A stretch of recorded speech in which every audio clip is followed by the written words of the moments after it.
Welcome to our CenterMap NEET YouTube channel. So control and coordination ஓட last lecture தான் பார்க்க போறோம். அதுல என்ன டாபிக் அப்படின்னா hormones in animals. ஓகேங்களா? So அதுல என்ன question கேட்டிருக்காங்க? How are such chemical or hormonal means of information transmission used in animals அப்படின்னு கேக்குறாங்க. இங்க என்னப்பா கேக்குறாங்க? Chemical and hormonal means வந்து எப்படி வந்து animals வந்து யூஸ் பண்றாங்க அப்படின்னு சொல்லி கேக்குறாங்க. ஸோ இதுல என்ன இருக்குன்னா ஒரு குட்டி எக்ஸாம்பிள் வச்சு எக்ஸ்பிளைன் பண்ணிருப்பாங்க. அது என்னன்னு சொல்லிட்டு நம்ம பார்க்கலாம். So hormonal means of information transmission in animals like adrenaline secretion play a vital role in preparing their bodies for survival in intense situation. என்ன சொல்றாங்கன்னா some intense situationல வந்து நமக்கு adrenaline secretion, அதாவது adrenal gland தான் வந்து adrenaline ஹார்மோனை வந்து secrete பண்றாங்க. இந்த adrenaline ஹார்மோன் எங்கெல்லாம் use ஆகுதுப்பா?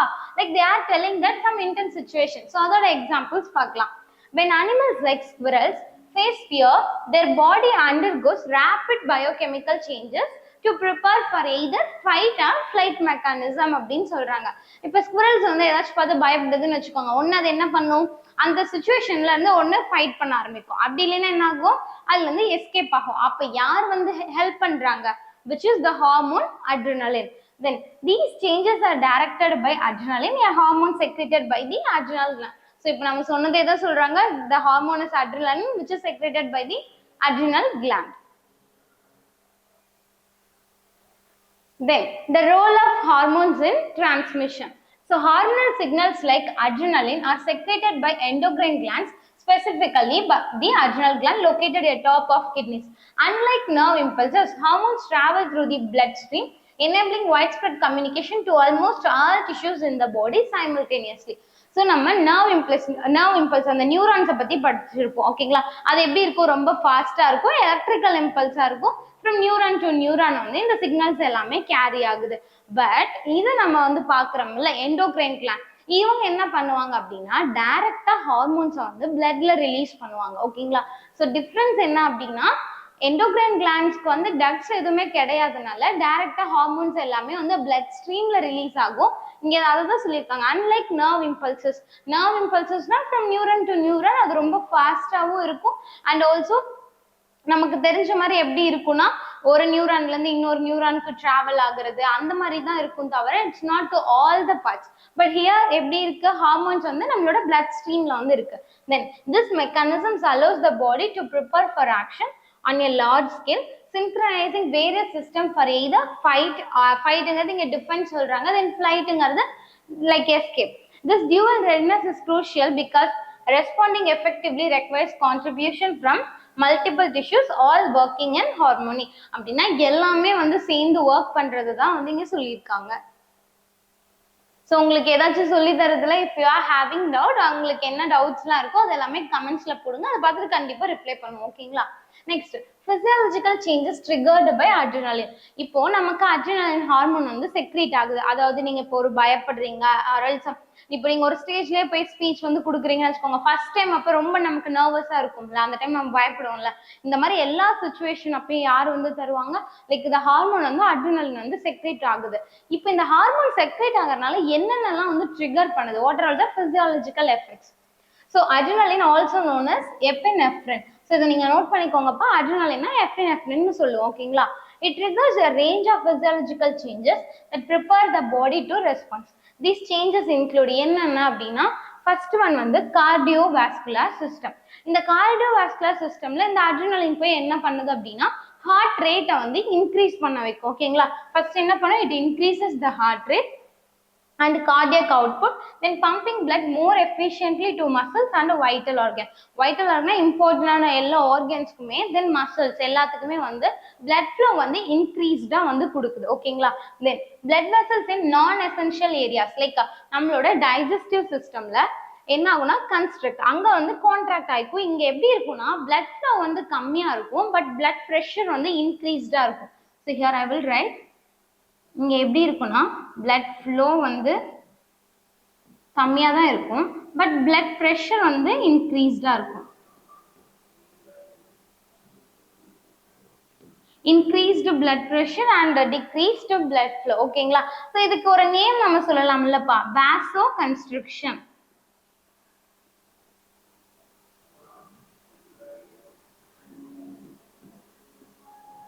vasoconstriction. Then while those in muscles dilate, prioritizing oxygen and nutrients where they are needed most. So இங்க என்ன சொல்றாங்கன்னா vasodilation நம்ம சொல்லுவோம். இங்க எப்படி இருக்கும்னா லைக் vasodilationல blood flow வந்து increased-ஆ இருக்கும்.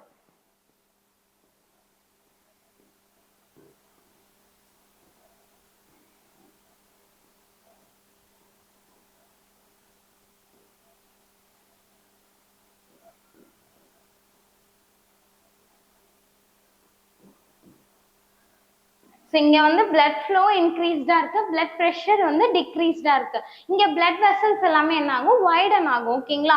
பட் இங்கே என்ன ஆகும்ப்பா, it will be narrower. So இதுதான் வந்து உங்களுக்கு எக்ஸ்பிளைன் பண்ணியிருக்காங்க. These are all the physiological changes like in cardiac vascular system.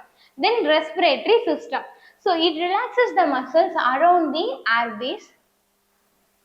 Then widening the bronchioles. நம்ம respiratory system பார்த்தப்போ நம்ம வந்து படிச்சிருப்போம் like bronchi, bronchioles and alveoli அதெல்லாம் பார்த்தோம்லப்பா. இங்க என்ன பண்றாங்க, இந்த bronchioles வந்து widen ஆகுறாங்க. அப்படி ஆகிறனால ஆக்சிஜன் இன்டேக்கும் வந்து நிறைய இருக்கும். This ensures that tissue receive ample oxygen for energy production. So இதனால நமக்கு என்ன கன்ஃபர்மேஷன் வந்து கிடைக்குதுன்னா, நமக்கு தேவைங்கிற எனர்ஜி வந்து லைக் ஆக்சிஜன் வந்து எனர்ஜி ப்ரொடக்ஷனுக்காக கிடைக்குது. ஓகேங்களா? Then metabolic system. Adrenaline stimulates the breakdown of glycogen. Glycogen-ஐ வந்து குளுக்கோஸா வந்து பிரேக் டவுன் பண்றதுக்கு ஹெல்ப் பண்றாங்க. யாருப்பா, நம்ம அட்ரினலின் தான். எங்க இதெல்லாம் நடக்குது அப்படின்னா, in the liver and the muscles. It also enhances fat breakdown in adipose tissue, providing a quick energy source for high demand activities. ஓகேங்களா? So high demand activities, நீங்க எக்ஸசைசிங் லைக் ரொம்ப ரன்னிங் பண்றீங்க அந்த டைம்லலாம் வந்து it will happen. Then muscular readiness. By increasing the blood supply to the skeletal muscles, adrenaline enhances their efficiency, enabling quick and powerful action needed for fighting or fleeing. So நம்ம first சொன்னதே தான் வந்து சொல்றாங்க like fighting, defence, இதுவும் fleeing வந்து நம்ம escape ஆகுற சிச்சுவேஷன்ல help பண்றாங்க அப்படின்னு. Then coordination of system. Many tissue types such as muscles, lungs and heart இது எல்லாமே சேர்ந்து ஒர்க் ஆகுது அப்படின்னு சொல்றாங்க. Work together and thanks to the adrenaline signals. This coordination helps animals engage in energetically demanding actions. So அது என்னன்னப்பா, nervous system works alongside adrenaline by increasing alertness and readiness. So இந்த nervous system என்ன பண்றாங்கன்னா, நம்மளை எப்பவுமே வந்து அலர்ட்டாவே வச்சிருக்கிறதுக்கு help பண்றாங்க. ஓகேங்களா? தென் this happens through nerve signal sent to the brain and spinal cord. So நமக்கு brain and spinal cord பார்த்துருப்போம்ல, central nervous system. Then digestive system. Activity in the system slows down to conserve energy for essential survival function. Then circulatory system. இங்க என்ன ஆகும்னா, blood flow வந்து which is redirected to critical tissues like எங்கப்பா, muscles, lungs and brains, இந்த எல்லா பிளேசஸ்க்குமே வந்து போகுது. அதே மாதிரி அங்க பிளட் ஃப்ளோ வந்து நமக்கு ஜாஸ்தி போறதுனால அங்க பெர்ஃபார்மன்ஸும் எப்படி இருக்கும்னா like it will be good.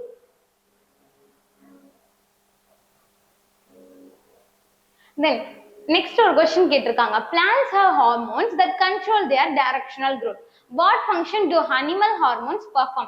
நம்ம லாஸ்ட் லெக்சர்ல பார்த்திருந்தோம் பிளான்ட் ஹார்மோன்ஸ் லைக் ஆக்சின் இருக்காங்க, தென் ஜிபர்லின், அதுக்கப்புறம் சைட்டோகைனின், இந்த மாதிரி அப்சசிக் ஆசிட், இந்த மாதிரி நிறைய ஹார்மோன்ஸ் வந்து பிரசன்ட் ஆயிருக்காங்க. இந்த ஹார்மோன்ஸ்லாம் ஒவ்வொரு இதுக்கு எக்ஸாம்பிள் எடுத்துக்கலாம். லைக் சைட்டோகைனின் செல் டிவிஷனுக்கும், அப்சசிக் ஆசிட் வந்து growth வந்து இன்ஹிபிட் பண்றதுக்கு, இந்த மாதிரி எல்லாமே பிரசன்ட் ஆயிருக்காங்கல்ல.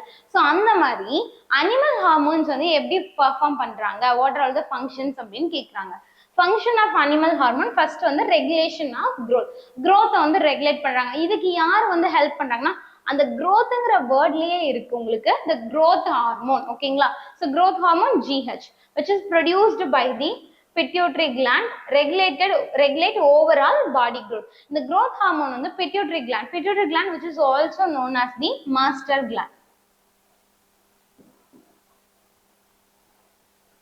ஸோ அந்த பிட்யூட்டரி கிளாண்டை நம்ம என்னன்னு சொல்றோம், it is also known as master gland. இவங்க வந்து ஓவரால் பாடி growth-ஐ வந்து லைக் மெயின்டைன் பண்ணிட்டு இருக்காங்க. தென் growth hormone ensures that bones, muscles and other tissues grow proportionally as the body develops.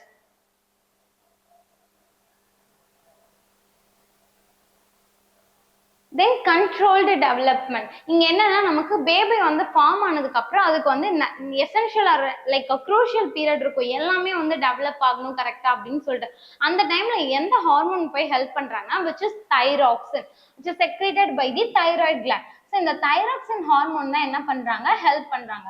அப்போ நீங்க பாத்தீங்கன்னாலே தெரியும், thyroxine secreted by the thyroid gland is critical for brain development and overall metabolism during the yearly growth. So இந்த thyroxine hormone தான் வந்து like foetal development, yearly டெவலப்மெண்ட்ல ரொம்பவே help பண்றாங்க.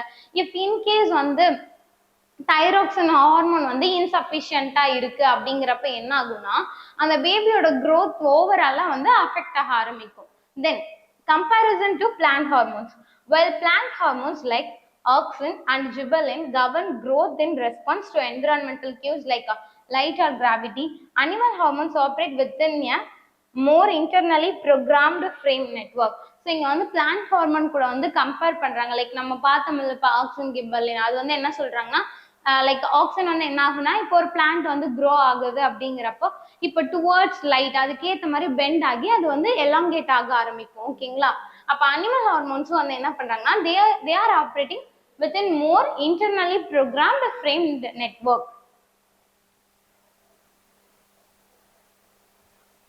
Then they ensure that growth happens எங்கெங்கெல்லாம் at the right time, அதாவது during childhood and adolescence, then in the right place, limbs and organs development அது எல்லாத்துக்குமே, then in the right proportion, avoiding overgrowth or defects, இது எல்லாத்துலயுமே வந்து help பண்றாங்க. So endocrine glands in human beings. So endocrine glands, they don't have any ducts. So என்னாகும், hormones will be released directly into the blood. So இங்க பாருங்க என்னென்ன endocrine glands கொடுத்திருக்காங்க, hypothalamus, then pituitary, thyroid, thymus, adrenal gland, pancreas, ovary வந்து ஃபீமேல்ல இருக்கும்பா, testis வந்து மேல்ல வந்து present ஆயிருக்கும். Then kidney மேல தான் நமக்கு என்ன gland present ஆயிருக்கும், at the top of the kidney we are having adrenal gland. Then parathyroid gland, then pineal gland. ஓகேங்களா? ஸோ இதை பத்தி நம்ம ஒவ்வொன்றா வந்து பார்க்கலாம்.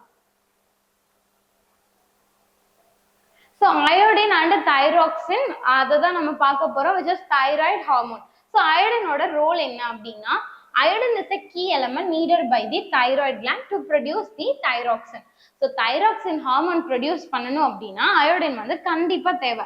இப்போ இதே இந்த அயோடின் வந்து நம்ம பாடியில லோ ஆகுது அப்படின்னா என்ன ஆகும்பா, நமக்கு வந்து தைராய்டு ப்ராப்ளம் வரும். என்ன சொல்லுவாங்க, லைக் நெக்ல எல்லாமே நமக்கு ஸ்வெல்லிங்ஸ் வந்து will takes place. Okay, so இது போறதுக்கு முன்னாடி இங்க பார்க்கலாம், like a hormone essential for regulating the metabolism of carbohydrate, proteins and fats.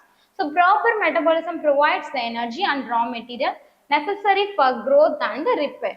Then deficiency vanda enna agudhu, the disease is goiter. If iodine is insufficient in the diet, thyroxine production drops and the thyroid gland swells in an attempt to produce more hormone, resulting in goiter. The thyroid gland's position as depicted in relevant diagram explains the characteristic swelling in the neck. So இங்க என்ன சொல்றாங்கன்னா, நமக்கு நம்ம எடுத்துக்கிற ஃபுட்ல வந்து thyroid அதாவது iodine level வந்து கம்மியா இருக்கு அப்படிங்கிறப்ப தைராக்சின் ப்ரொடக்ஷன் ஆப்வியஸா என்ன ஆகும், அது வந்து லோ ஆக ஆரம்பிக்கும். அப்ப நமக்கு எப்படி அது நமக்கு தைராய்டு வந்து இதாகுனா நம்மளோட நெக் ரீஜன் ஃபுல்லாவே ஸ்வெல் ஆக ஆரம்பிக்கும். ஓகேங்களா? which result in goiter. So இந்த மாதிரி வந்து நமக்கு வரப்பெல்லாம் என்னப்பா ப்ராப்ளம்ஸ் வரும், ஸோ மென்ஸ்ட்ரல் சைக்கிள் வந்து அஃபெக்ட் ஆகும், ஓவராலாவே வந்து ரொம்ப சோம்பேறித்தனமா வந்து ஃபீல் ஆயிட்டு இருப்போம், வெயிட் இன்க்ரீஸ் ஆக ஆரம்பிக்கும். So these are all the like few things I am telling, but there are more things. Okay, then growth hormone, which is pituitary gland. So normal growth regulation, growth hormone controls the development of bones, muscles and tissues during the childhood and adolescence. It ensures proportional growth across the body. So இதனோட deficiency என்னன்னு சொல்றாங்க. So இப்போ சைல்ட்ஹுட்ல வந்து நமக்கு இது வந்து ரொம்ப கம்மியா இருக்கு, ஜிஹெச் அதாவது அந்த க்ரோத் ஹார்மோன் ப்ரொடியூஸ் ஆகுறது வந்து நமக்கு கம்மியா ப்ரொடியூஸ் ஆகுது அப்படின்னா அந்த சைல்டு எப்படி இருப்பான்னா அவனோட க்ரோத் வந்து பெருசா இருக்காது, dwarfism, which results in what? So results in dwarfism characterized by short stature but normal body proportion. Then இதுவே வந்து கம்மியா வந்து அங்க வந்து கம்மியா ப்ரொடியூஸ் ஆகுறதுனால டுவார்ஃபிசம். இதே ஜாஸ்தி ப்ரொடியூஸ் ஆயிடுச்சு, ஓவர் ப்ரொடக்ஷன் அப்படிங்கிறப்ப என்னப்பா வரும், இட் லெட்ஸ் டு ஜைஜான்டிசம். ஜைஜான்டிசம் வந்து சில்ட்ரனுக்கு நம்ம சொல்லுவோம் ரொம்ப வந்து ஓவர் க்ரோத்தா வந்து இருப்பாங்க அந்த குழந்தைங்களை பாக்குறப்ப. இதே அடல்ட் போறப்ப என்ன டேர்ம் யூஸ் பண்றோம் அப்படின்னா அக்ரோமெகாலி. ஓகேங்களா. Then marked by abnormal growth of bones in the hands, face and feet.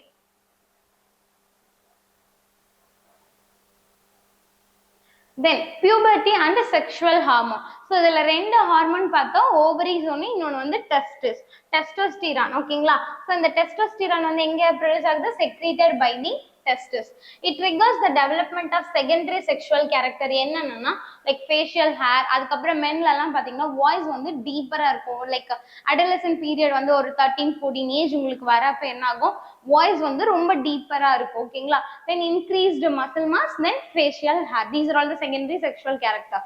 தென் ஃபீமேல்ல வந்து ஈஸ்ட்ரோஜன்ங்கிற hormone which is produced by ovaries, which is responsible for the development of female secondary sexual traits such as breast development, அதுக்கப்புறம் hip region வந்து widen ஆக ஆரம்பிக்கிறது, then menstrual cycle வந்து regulate பண்றது. So all these dramatic changes around the ages of 10 to 12 are part of the body's preparation for adulthood and reproduction. Then insulin and blood sugar level regulation. So insulin யார் secrete பண்றா அப்படின்னா பான்க்ரியாஸ். பான்க்ரியாஸ் தான் வந்து insulin கிளுக்கோகான் வந்து secrete பண்றாங்க. இந்த இன்சுலினோட role என்ன அப்படின்னா நம்மளோட பாடியில பிளட் சுகர் லெவலை வந்து மெயின்டைன் பண்றதுக்கு தான் இந்த இன்சுலின் இருக்காங்க. If in case insulin secretion வந்து ரொம்ப ஜாஸ்தி ஆயிடுச்சு அப்படிங்கிறப்ப நம்ம ஹாஸ்பிட்டல்ஸ்ல எல்லாம் பார்த்துருப்போம், அந்த யாருக்கெல்லாம் இன்சுலின் செக்ரேஷன் ரொம்ப இருக்கு அப்படிங்கிறப்போ சுகர் லெவல் ஜாஸ்தி ஆகுதோ அந்த பேஷண்ட்டுக்கு வந்து என்ன பார்த்துருவாங்க? இன்சுலின் இன்ஜெக்ஷன் வந்து ப்ரொவைட் பண்ணுவாங்க. அப்ப அது என்ன ஆகும்? It will come to the normal level. Okay, insulin regulates the blood sugar level by helping cells absorb glucose from the bloodstream for energy or storage. Then diabetes na insufficient insulin, அதாவது insulin production வந்து எனக்கு கம்மியா இருக்கு அப்படிங்கிறப்ப it leads to high blood sugar level causing harmful effects on organs and tissues. So insulin injections வந்து காமனா இந்த ட்ரீட்மெண்ட்க்கு வந்து யூஸ் பண்றாங்க. So then feedback mechanism. Hormonal secretion is tightly regulated through negative feedback loops.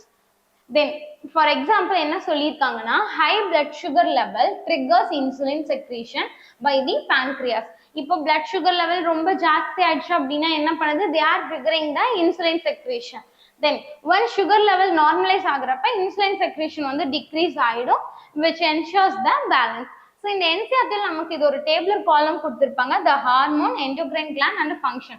First hormone என்னதுப்பா? growth hormone, which is produced by which gland? Pituitary gland. அதோட function என்னன்னா overall growth வந்து manage பண்ணுவாங்க, stimulates the growth in all organs. Then thyroid gland with the hormone என்னதுப்பா? thyroxine.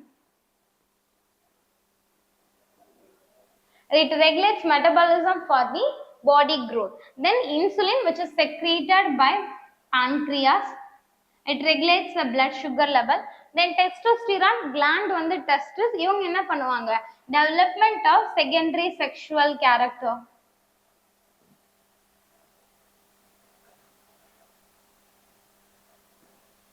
Then ovaries. இந்த ovaries வந்து என்ன produce பண்றாங்க? which hormone? Estrogen. Development of female sex organs and regulates the menstrual cycle. Then adrenaline, adrenal gland, it will prepare the body for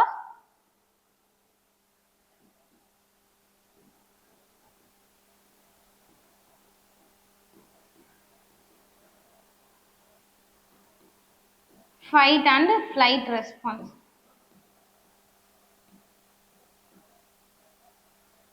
Then releasing hormones, இது யாருன்னா the gland is hypothalamus.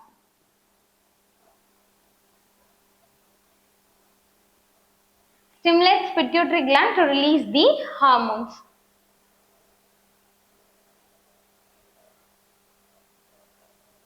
So இது வரைக்கும் நம்ம என்ன பார்த்தோம்னா hormones இன் அனிமல்ஸ்ல வந்து like first adrenal gland வந்து எப்படி இதாகுறாங்க, then what are the glands which is present like endocrine glands பார்த்தோம், அதோட ஃபங்க்ஷன்ஸ் பார்த்தோம். ஓகேங்களா. ஸோ இந்த லெக்சரோட வந்து கண்ட்ரோல் அண்ட் கோஆர்டினேஷன் வந்து கம்ப்ளீட் ஆயிடுச்சு. So will see you with the next topic in the next class. Okay, thank you.